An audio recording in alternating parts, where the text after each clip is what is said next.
It's often assumed that freedom is good. So if freedom is good, more freedom must be better. But as a traditionalist, I feel very uneasy about this assumption. It is, however, an assumption that seems built into modern society, an assumption that underpins liberalism and the lives we live.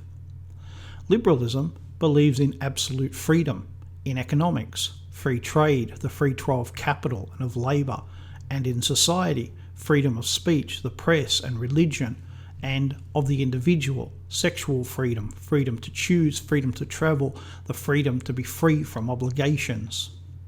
This absolute freedom says that everyone and everything should be free to choose their own direction and way in life. It is a logical extension of liberalism, and it is entirely consistent with both its theory and practice. However, if you ask the average person what freedom was, they would probably answer along the lines that freedom is being able to do whatever you want. If that is correct, and I believe it is, then what happens when I decide to murder my enemies?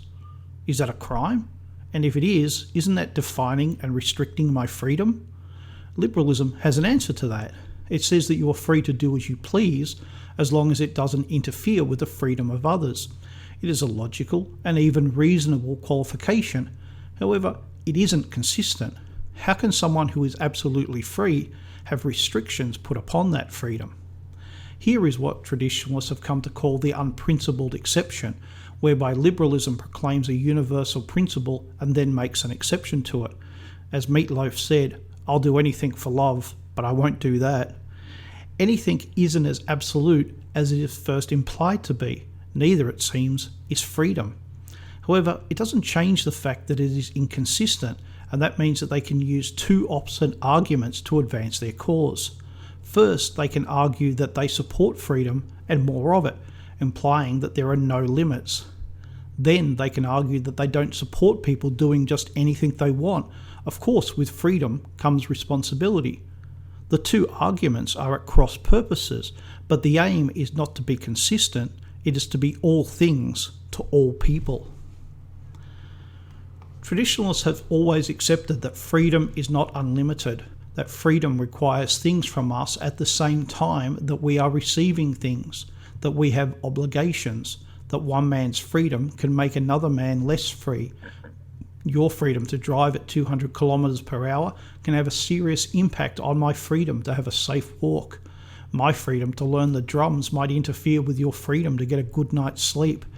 Is driving fast a freedom? Is having a safe walk freedom? Is learning the drums freedom? Is getting a good night's sleep freedom? If freedom is being able to do whatever you want, then they are freedoms. Freedom has always had limits, and it's dangerous to let people think that it does not. Many people talk about their rights, which in modern parlance means freedom, the freedom to do as they want. Traditionalists have always believed that at the same time as rights, we also have obligations. It may be your right to cross the road, but it's also your obligation to keep yourself safe. That obligation can also protect others from harm. Only by mutual obligations between people and between the people and society in general are we really free. Freedom is not license or selfishness, which is what it's become when there are no obligations. Freedom is being able to live our lives without interference.